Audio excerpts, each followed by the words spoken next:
Shalom sidang jemaat sekalian. Puji Tuhan, hari ini kita dapat beribadah.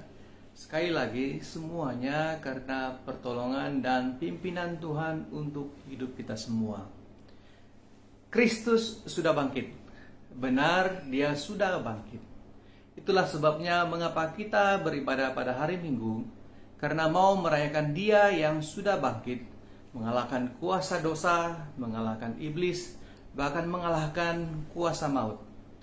Hari Minggu, ataupun dalam bahasa Portugis yang disebut sebagai Domingo, berarti harinya Tuhan. Kiranya harinya Tuhan, yaitu hari ini, kita benar-benar dipersiapkan untuk berdoa kepadanya, menyembah Tuhan, bahkan terlebih mau mendengarkan firman-Nya. Untuk pengetahuan sidang jemaat sekalian, gereja kita akan mula dibuka untuk ibadah umum bermula pada bulan September, namun dengan kapasiti yang terhad.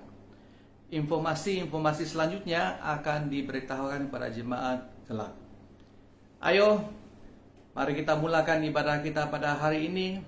Kita berdoa terlebih dahulu supaya kiranya Tuhan menuntun kita dari mula pertengahan hingga akhirnya, sehingga semuanya adalah karena pekerjaan kuat kuasa daripada Roh Kudus. Kita persilakan hamba-Nya yang memimpin kita di dalam doa. Shalom dan selamat pagi untuk seluruh jemaat Tuhan kita, Gereja BIM Depot Road Bahasa Malaysia.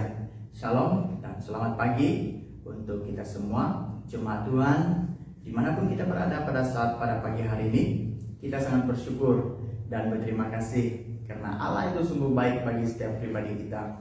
Bahkan sehingga hari ini kita tetap masih dapat bersama di dalam acara ibadah online kita hari ini.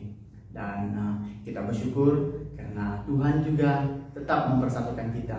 Walau kita tidak bertemu secara fisikal, walaupun kita tidak dapat bersemuka dengan jemaat antara satu dengan yang lain, tetapi kita tetap bersama beribadah pada Tuhan di dalam ibadah online kita pada pagi hari ini. Nah, mari kita jemaat Tuhan, sebelum kita meneruskan ibadah kita beberapa pujian, penyembahan dan mendengar daripada firman Tuhan sebentar ini, mari kita datang kepada Tuhan di dalam doa kita semua, dan saya akan memimpin kita di dalam doa kita pagi hari ini. Mari kita berdoa.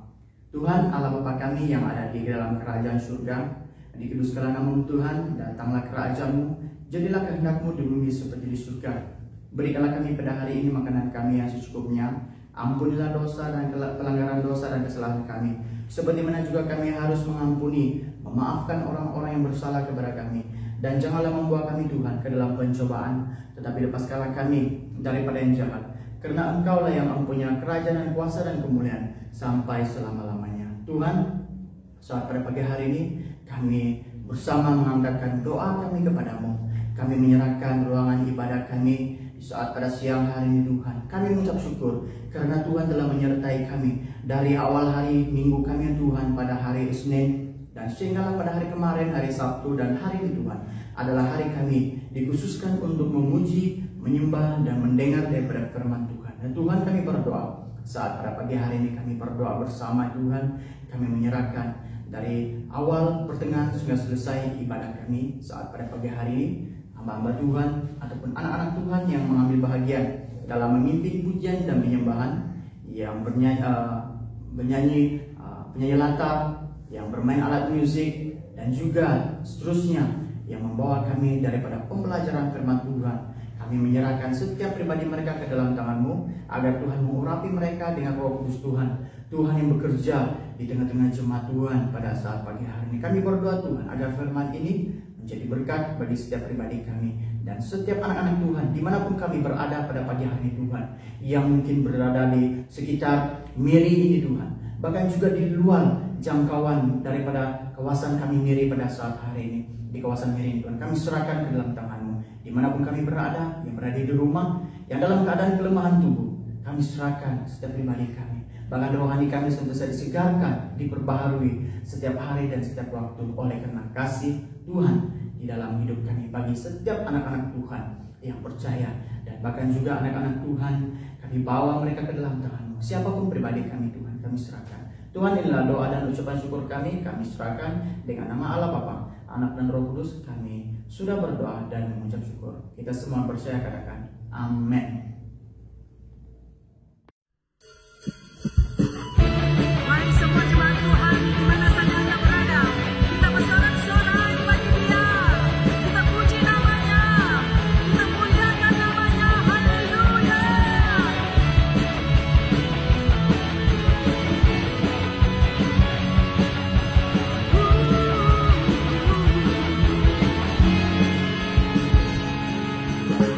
Di masa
Dalam tahun 2020 ini Tuhan, berbagai cabaran dan dukaan yang kami hadapi, kabar buruk, penyakit berbahaya, kehilangan orang yang kami sayangi, pergumulan dan sebagainya.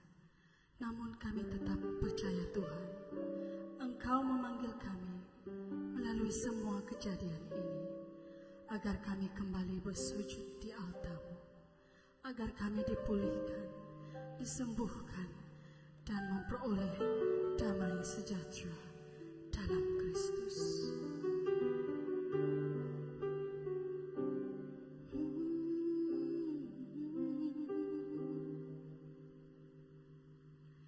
Bila hati terasa berat, tak seorang pun mengerti bebanku. Ku tanya Yesus,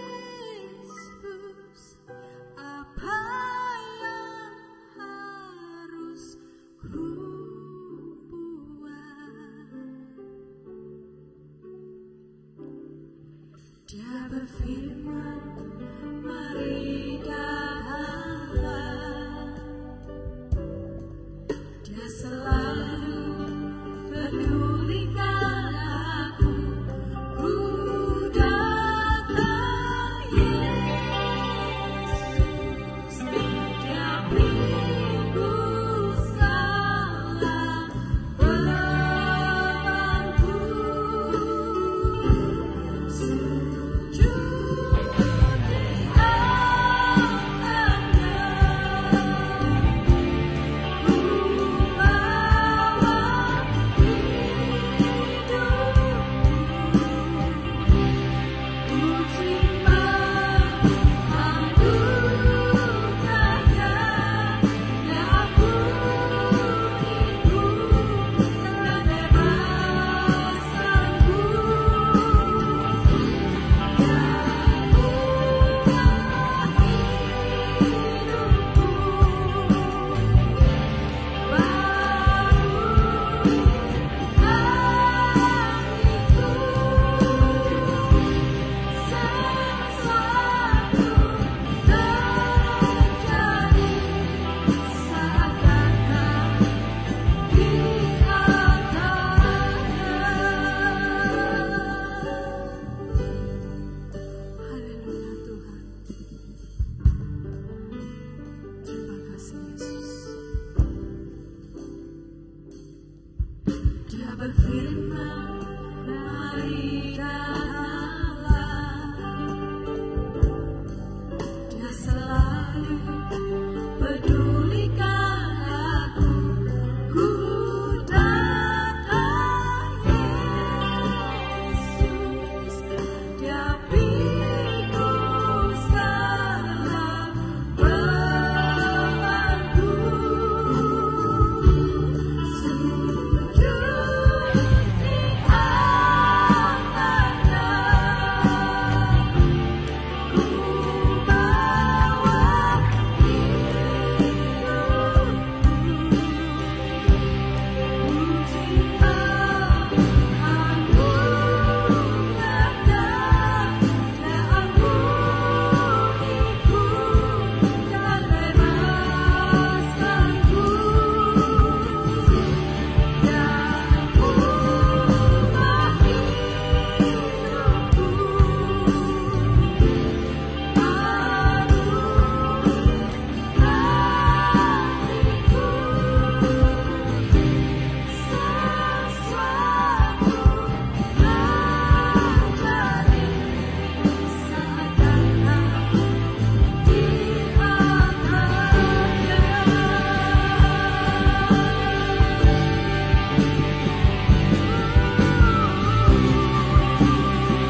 Kami datang Tuhan, sujud menyembah dan berdoa, karena kami percaya Engkau adalah jawaban bagi setiap doa kami.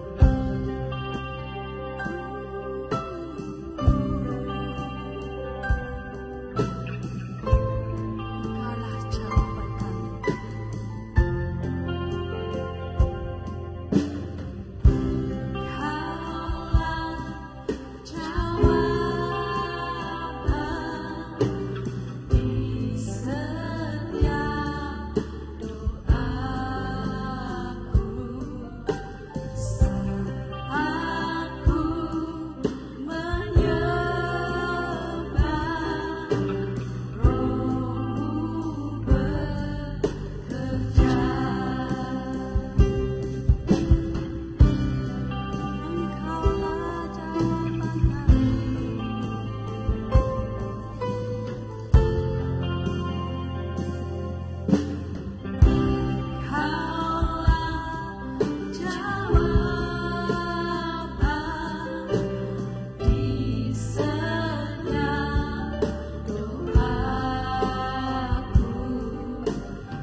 Salam dan selamat pagi kepada seluruh jemaat Tuhan dimanapun kalian berada pada pagi ini. Kiranya Tuhan beserta Anda, kiranya Tuhan melayani setiap pribadi kita, bahkan memberkati kita. Dengan ini kita doakan supaya setiap jemaat Tuhan yang berada dimanapun pada pagi ini, doa dan harapan kita bersama, kita disatukan di dalam Tuhan.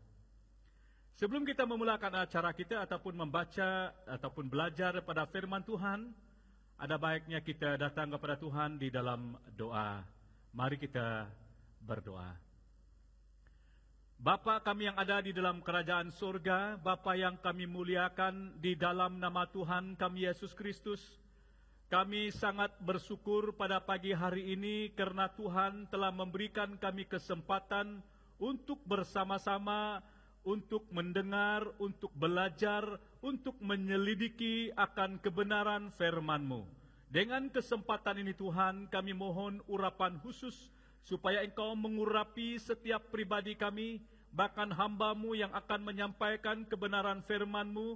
Engkau lindungi hamba di belakang salib-Mu, dan biarlah hamba berbicara sesuai dengan rencana dan kehendak-Mu. Demikian juga bagi seluruh jemaat Tuhan dimanapun mereka berada, yang sedang mendengar firman Tuhan ini, akan Tuhan layani, akan Tuhan membuka mata telinga rohani mereka, supaya mereka akan mengerti tentang apa yang Engkau ingin sampaikan kepada kami masing-masing. Terima kasih Tuhan, berbicaralah buat kami pada pagi hari ini, karena kami siap untuk mendengar. Di dalam dan di atas nama Yesus Kristus kami sudah berdoa dan mengucap syukur. Amin. Mari bersama dengan saya membuka Alkitab kita yang terambil dalam surat Kolose, pasal yang kedua ayat 6 sampai yang ke-15. Kolose, pasal yang kedua ayat 6 sampai yang ke-15. Begini bunyi dia. Kamu telah menerima Kristus Yesus Tuhan kita. Karena itu hendaklah hidupmu tetap di dalam Dia. Hendaklah kamu berakar di dalam Dia dan dibangun di atas Dia. Hendaklah kamu bertambah teguh dalam iman yang telah diajarkan kepadamu, dan hendaklah hatimu melimpah dengan syukur. Berhati-hatilah supaya jangan ada yang menawan kamu dengan filsafatnya yang kosong dan palsu menurut ajaran turun-temurun dan roh-roh dunia, tetapi tidak menurut Kristus. Sebab dalam Dialah berdiam secara jasmaniah seluruh kepenuhan kealahan. Ayat yang ke-10, dan kamu telah dipenuhi di dalam Dia.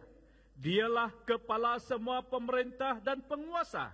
Dalam Dia kamu telah disunat, bukan dengan sunat yang dilakukan oleh manusia, tetapi dengan sunat Kristus yang terdiri dari penanggalan akan tubuh yang berdosa. Karena dengan Dia kamu dikuburkan dalam baptisan, dan di dalam Dia kamu turut dibangkitkan juga oleh kepercayaanmu kepada kerja kuasa Allah yang telah membangkitkan Dia dari orang mati. Kamu juga, meskipun dahulu mati oleh pelanggaranmu, dan oleh karena tidak disunat secara lahiriah, telah dihidupkan Allah bersama-sama dengan Dia, sesudah Ia mengampuni segala pelanggaran kita, dengan menghapuskan surat hutang yang oleh ketentuan-ketentuan hukum mendakwa dan mengancam kita, dan itu ditiadakannya dengan memakukannya pada kayu salib. Ia telah melucuti pemerintah-pemerintah dan penguasa-penguasa, dan menjadi mereka tontonan umum dalam kemenangannya atas mereka. Dari pembacaan ayat ataupun teks ini, saya menarik kemerdekaan dalam Kristus sebagai topik yang akan kita belajar, yang kita akan bahas pada pagi ini, yaitu kemerdekaan dalam Kristus. Secara umum, kata kemerdekaan dijelaskan yang mempunyai arti, yaitu keadaan bebas. Bebas dari penjara, bebas dari kurungan, tidak terjajah, atau kebebasan. Kata kemerdekaan berasal dari kata merdeka, yang bermaksud dalam keadaan bebas dari perhambaan, bebas dari penjajahan, tidak diperhambakan, hidup dengan berdikari, tidak terkena atau lepas dari tuntutan, tidak terikat, tidak tergantung kepada orang lain atau pihak tertentu, dan memiliki keleluasan ataupun perihal kebebasan dalam pergerakan. Itulah sebabnya laungan 3 kali merdeka, merdeka, merdeka. Sebab kita tidak dijajah oleh kuasa lain lagi. Kemerdekaan dalam Kristus bermaksud kita sebagai orang Kristen sudah merdeka, sudah bebas dari tawanan, sudah bebas daripada jajahan, belenggu dosa, bebas dari hukuman dari kuasa iblis, kuasa setan, ataupun kita sudah hidup bebas hari ini adalah karena pengorbanan Tuhan Yesus yang tidak terhingga. Bahkan hari ini kita hidup dalam kemerdekaan sebab kita hidup di dalam Kristus. Dalam teks pembacaan kita tadi, kita mengetahui bahwa Paulus merupakan penulis surat Kolose ini. Ditulis ketika dia dalam penjara, ditemani oleh Timotius dan 6 temannya yang lain. Dan surat ini ditujukan kepada orang Kristen di Kolose. Dalam bahagian ini Rasul Paulus menguraikan ajaran tentang karya Kristus dalam penebusan. Ajaran tersebut bertentangan dengan ajaran sesat di Kolose. Paulus mengingatkan para pembacanya tentang pengalaman mereka semula ketika mereka menerima Kristus Yesus sebagai Tuhan dan kebaikan-kebaikan yang mereka alami akibat kepercayaan mereka. Dia juga memperingatkan mereka agar jangan sampai tersesat oleh ajaran manusia yang bertentangan dengan ajaran yang benar. Lalu Paulus memerinci atau menghurai kecil-kecil sifat pengalaman mereka sebagai orang Kristen. Dalam bahagian ini juga memuatkan sejumlah ungkapan yang saling berkaitan, yang ditulis dengan gaya Rasul Paulus yang khas mengenai hidup bersatu dengan Kristus, disusuli dengan mengingatkan para pembaca jangan mudah tergoda oleh pendapat-pendapat manusia, sebab mereka mengenal Kristus, sebab mereka sudah dipenuhi di dalam Dia, serta memiliki pengalaman bersama Kristus. Malahan mereka sudah menerima hidup yang sepenuhnya. Juga mengenai suatu pernyataan tentang apa yang Allah telah lakukan tentang kemenangan yang dicapai oleh Kristus melalui kayu salib.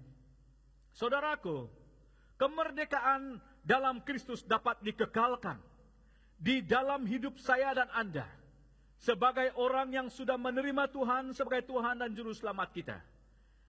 Yang pertama daripada ayat yang ke-6 sampai yang ke-7, yaitu dasar hidup orang merdeka. Dasar berarti pendirian yang menjadi asas segala tindakan, segala sikap, keputusan, dan lain-lain. Ataupun yang menjadi bahagian ataupun faktor terpenting dalam hidup orang merdeka. Dalam daripada ayat yang ke-6 menjelaskan bahwa setiap orang yang menerima Tuhan Yesus, Paulus menekankan atau menasihati agar kita memiliki dasar hidup yang benar, yaitu hendaklah satu perkataan yang dikatakan sebuah perintah yang perlu dituruti atau tindakan yang harus dilakukan. Itu yang dikatakan hendaklah,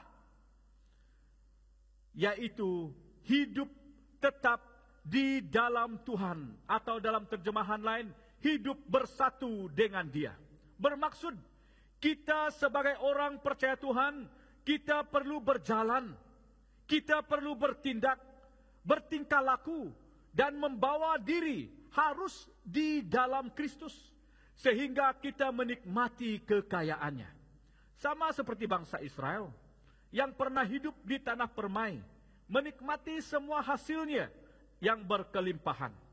Hari ini, tanah permai adalah Kristus sebagai roh. Telah menebus kita dari kutuk. Roh yang berhuni di dalam roh kita. Menyertai roh kita. Kita berjalan menurut roh. Hidup oleh roh. Dan tidak akan menuruti keinginan daging. Sebab dalam 2 Korintus 3 ayat yang ke-17 juga mengatakan, sebab Tuhan adalah roh. Dan di mana ada roh Allah, di situ ada kemerdekaan. Dan yang kedua, dasar hidup orang yang merdeka yang kedua adalah berakar di dalam Tuhan. Berakar umbi di dalam Dia. Itu terjemahan dalam bahasa Malaysia. Seperti tanaman, kita adalah organisme yang hidup. Kita telah berakar di dalam Kristus. Tanah kita, lahan kita, supaya kita dapat menyerap segala kekayaan Tuhan sebagai makanan. Misalnya, hendaklah kalian hidup bagaikan tanaman yang berakar di dalam Dia dan bagaikan bangunan yang berdiri teguh dan kokoh di atas Dia. Tetap teguh dipersatukan dengan Dia. Sebab melalui akar yang menyerap ke dalam ataupun di dalam kebenaran firman, membuatkan saya dan Anda dapat hidup bertahan dan berkemenangan. Dan yang berikutnya yang ketiga, dibangun di atas Tuhan. Dapat diterjemahkan hidupnya semakin bergantung kepada Tuhan. Ataupun kita hidup semakin bergantung dan berharap pada apa yang dikatakan firman Tuhan. Dan yang berikutnya, semakin percaya kepada Kristus seperti yang sudah diajarkan kepada kamu. Ataupun bertambah teguh dalam iman. Dikatakan, hendaklah kepercayaanmu kepada Kristus makin lama makin teguh. Tidak menunjukkan pola kepercayaan, melainkan pada suatu hubungan yang hidup dengan Kristus Yesus sebagai Tuhan. Yaitu hendaklah keyakinanmu semakin tak tergoyahkan. Dalam ayat yang sama juga, bahagian yang sama dikatakan, hati melimpah dengan syukur. Ini adalah karena suatu perasaan atau pengalaman khusus. Oleh karena itu, terima kasih yang melimpah dapat diungkapkan dengan menjadi sungguh-sungguh. Berterima kasih atau ucapkanlah banyak terima kasih.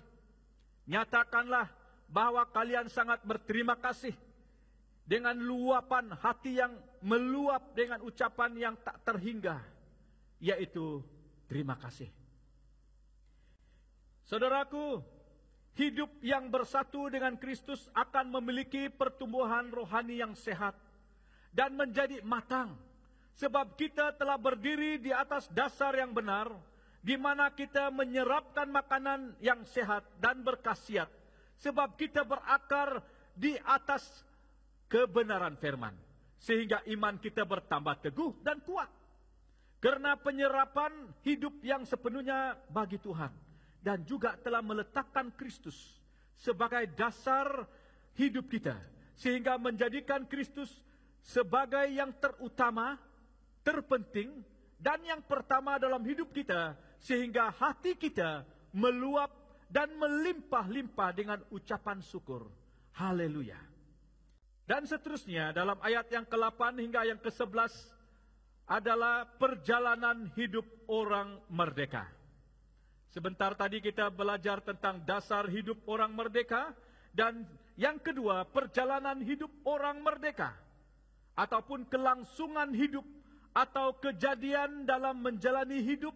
Atau melakukan atau mengerjakan sesuatu pekerjaan dengan hati-hati sehingga selesai. Itu yang dikatakan perjalanan hidup. Perjalanan hidup orang merdeka ini, yang kita dapati dari bahagian ini, yang pertama, mereka tidak mudah terpedaya dan atau tertipu lagi. Mereka tidak mudah terpedaya atau tertipu lagi. Atau tidak dapat menawan mereka lagi, ataupun membawa mereka untuk dijadikan budak ataupun hamba, ataupun mereka tidak dapat menawan mereka lagi untuk diperbudakkan. Kita melihat sebabnya. Sebab yang pertama adalah karena mereka hidup dipenuhi di dalam Dia.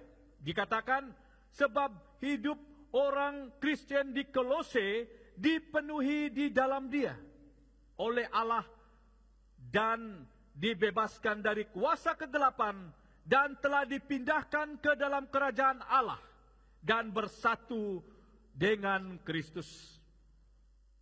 Mereka memiliki gaya hidup baru sebab mereka sudah diubah menjadi baru karena mereka sudah hidup bersekutu dengan Kristus dan juga memiliki penyerahan yang sungguh kepada Tuhan. Namun kita perlu ketahui juga ada yang berusaha untuk membawa mereka kembali menjadi budak. Karena ada alat yang dipakai untuk menawan dan memikat mereka, yaitu filsafat. Filsafatnya yang kosong dan palsu, menurut ajaran turun-temurun, generasi ke generasi, dan roh-roh dunia. Istilah filsafat di sini berarti hikmat manusia bertentangan dengan hikmat yang bersumber dari Allah. Walau bagaimanapun, usaha mereka gagal, sebab mereka sudah merdeka di dalam Kristus. Kita perlu ketahui di sini bahwa kehidupan jemaat ataupun orang Kristen di Kolose, mereka tetap merdeka sebab mereka hidup bersatu dengan Kristus.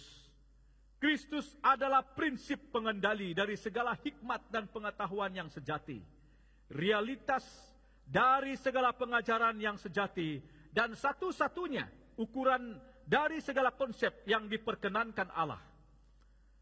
Alkitab ataupun kitab ini berpusat pada Kristus sebagai segala-galanya. Yang berikutnya, mengapa mereka tidak mudah terpedaya ataupun tertipu sekarang? Sebab Kristus menjadi kepala yang memimpin hidup mereka.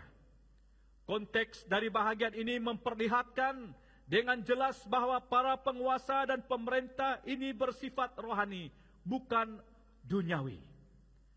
Dia yang memerintah hidup mereka. Allah menguasai hidup mereka sehingga menjadi sempurna sebab kuasa dosa tidak ada atas mereka lagi. Kristus membebaskan dengan membuang segala dosa mereka. Seperti yang tercatat di dalam Efesus 2 ayat yang 1 sampai yang 5 berkata, kamu dahulu sudah mati karena pelanggaran-pelanggaran dan dosa-dosamu. Kamu hidup di dalamnya karena kamu mengikuti jalan dunia ini. Karena kamu mentaati penguasa kerajaan angkasa, yaitu roh yang sekarang sedang bekerja di antara orang-orang durhaka. Sebenarnya, dahulu kamu semua juga terhitung di antara mereka ketika kami hidup di dalam hawa nafsu daging dan menuruti kehendak daging dan pikiran kami yang jahat. Pada dasarnya kami adalah orang yang harus dimurkai sama seperti mereka yang lain. Tetapi Allah yang kaya dengan rahmat-Nya, oleh karena kasih-Nya yang besar yang dilimpahkannya kepada kita, telah menghidupkan kita bersama-sama dengan Kristus, sekalipun kita telah mati oleh kesalahan-kesalahan kita. Oleh kasih karunia, kamu diselamatkan. Puji Tuhan. Daripada ayat yang ke-12 sampai yang ke-15, menceritakan tentang orang merdeka memiliki hidup berkemenangan. Berkemenangan bermaksud berjaya, mendapat kejayaan, ataupun hidup yang berkelebihan. Ataupun dalam arti kata lain, kemenangan berarti keuntungan ataupun ganjaran karena berjaya mengalahkan musuh. Orang merdeka memiliki hidup berkemenangan. Itu adalah saya dan Anda. kita memiliki kehidupan kekal. Tuhan menghidupkan mereka, di mana mereka dikuburkan dalam baptisan dan dibangkitkan dalam kepercayaan kepada kuasa Kristus, serta Dia membatalkan dan menghapuskan surat hutang yang telah membebankan dan mematikan kita. Dan juga kita memiliki kuasa Allah untuk melenyapkan kuasa dosa, yaitu di mana Tuhan mengampuni segala pelanggaran mereka, sehingga tidak mudah dituduh, diperhambakan, sebab kuasa Kristus lebih besar atas mereka, atas kita, daripada mana-mana kuasa yang ada di dunia ini, termasuk kuasa dosa. Bahkan juga mereka memiliki otoriti, di mana Tuhan telah menumpaskan segala roh menjadi tidak berdaya lagi.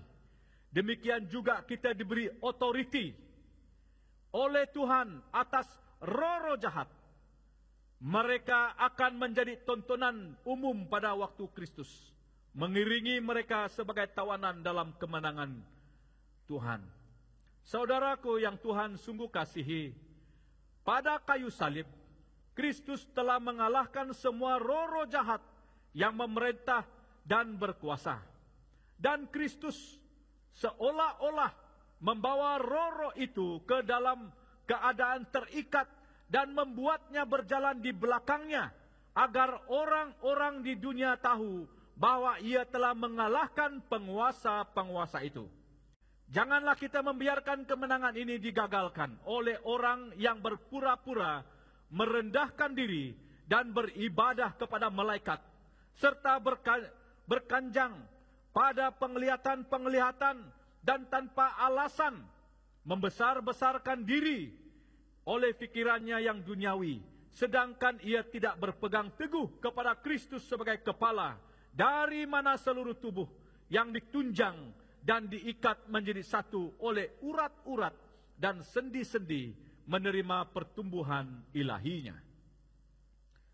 Saudaraku yang Tuhan sungguh kasihi, kita perlu ketahui bahwa hidup di luar Tuhan, kita tidak dapat berbuat apa-apa. Kita tidak dapat bertahan menghadapi ajaran-ajaran sesat, karena tipu dayanya, melalui godaan manis, sehingga kita mudah tertipu. Didengar seakan-akan benar, tetapi hakikatnya palsu. Hidup di luar Tuhan itu berpunca daripada tidak memiliki dasar hidup yang benar. Mereka tidak dapat bertahan dalam iman percaya mereka, sebab mereka tidak berakar dan bertumbuh di dalam kebenaran. Membuat mereka begitu mudah jatuh dalam dosa. Bahkan hidup mereka semakin jauh dari kasih Tuhan, sebab mereka tidak bergantung dengan Tuhan lagi dan tidak tahu berterima kasih. Jelas status mereka ini sudah ataupun masih diperhambakan, bukan merdeka. Saudaraku, kita bukan lagi anak-anak yang diombang-ambingkan oleh rupa-rupa angin pengajaran, oleh permainan palsu manusia dalam kelicikan mereka yang menyesatkan. Justru, marilah kita dengan teguh berpegang kepada kebenaran di dalam kasih kita, bertumbuh di dalam segala hal ke arah Dia, yaitu Kristus yang sebagai kepala. Kita sekarang sungguh-sungguh merdeka. Kristus telah memerdekakan saya dan Anda. Karena itu, berdiri teguh dan jangan mau dikenakan kuk perhambaan lagi. Saudara-saudara, memang kita telah dipanggil untuk merdeka. Tetapi janganlah kita mempergunakan kemerdekaan itu sebagai kesempatan untuk kita hidup dalam dosa. Melainkan, layanilah seorang akan yang lain oleh kasih. Puji Tuhan, mari kita tunduk berdoa. Tuhan, kami sangat bersyukur atas renungan firman Tuhan yang memperingatkan kami, yang menegur kami, bahkan menasihati kami tentang apa yang berlaku di sekitar kami, supaya kami tahu apa yang harus kami lakukan sebagai anak Tuhan. Tuhan, Engkau telah berpesan kepada kami bahwa hidup orang yang merdeka dalam Kristus, mereka dapat menjalani hidup mereka menghadapi apapun yang merupakan cabaran, merupakan hal-hal yang menjadi tentangan, yang menyesatkan. Sebab orang yang merdeka dalam Kristus, mereka hidup bersatu di dalam Kristus, bahkan mereka dipenuhi di dalam Kristus. Malahan mereka juga dianugerahkan hikmat pengetahuan tentang kebenaran firman-Mu. Firman-Mu itu ada di dalam mereka, maka mereka tidak dapat ditawan oleh ilah-ilah dunia ini. Filsafat-filsafat yang kosong, yang palsu tidak dapat menawan mereka lagi. Itulah harapan dan doa kami, supaya kami pada hari ini dan seterusnya dapat hidup merdeka di dalam Kristus. Supaya kami bukan hanya status Kristen sahaja, tetapi kami adalah orang yang hidup berkemenangan, sebab kami telah merdeka di dalam Kristus Yesus. Terima kasih Tuhan. Kiranya seluruh jemaat Tuhan yang mendengar sabda firman-Mu akan mengetahui dan mengerti tentang hidup mereka di dalam Tuhan, supaya hari ini kami bukan hanya seorang Kristen sahaja, tetapi kami orang yang merdeka dalam Kristus Yesus. Terpujilah nama-Mu Tuhan, sebab Engkau sungguh baik, bahkan sangat baik buat kami.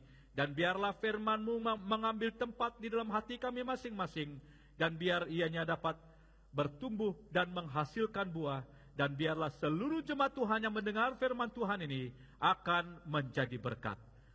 Terima kasih Tuhan, ini doa kami. Di dalam dan di atas nama Yesus Kristus kami sudah berdoa. Amin.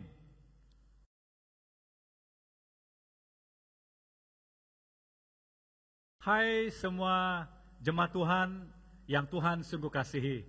Sebagai makluman, ini adalah kebaktian kita online yang terakhir, di mana kita telah memutuskan bahwa kebaktian kita akan dijalankan seperti biasa, tetapi ada 2 sesi acara ibadah kita yang akan berlangsung bermula 5 hari bulan jam 7.30 malam, dan pada hari minggunya pula jam 11 pagi. Bermula 5 hari bulan September 2020.